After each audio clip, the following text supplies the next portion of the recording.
Is your Xumo Streambox voice remote not working? Here are quick fixes to get it running again. First, the most common issue is battery related. Replace the two AAA batteries with fresh alkaline ones, ensuring they're properly installed. Low battery power often leads to unresponsiveness.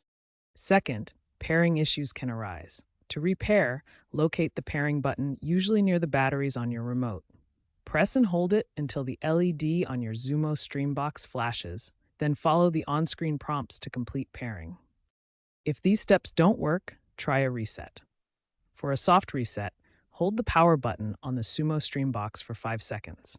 For a hard reset, unplug the box from the power outlet for 30 seconds, then plug it back in.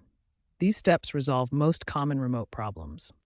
If basic troubleshooting fails, ensure your Xumo Streambox has the latest firmware. Navigate to Settings, then System, then About, and check for updates. Outdated firmware can cause remote connectivity problems.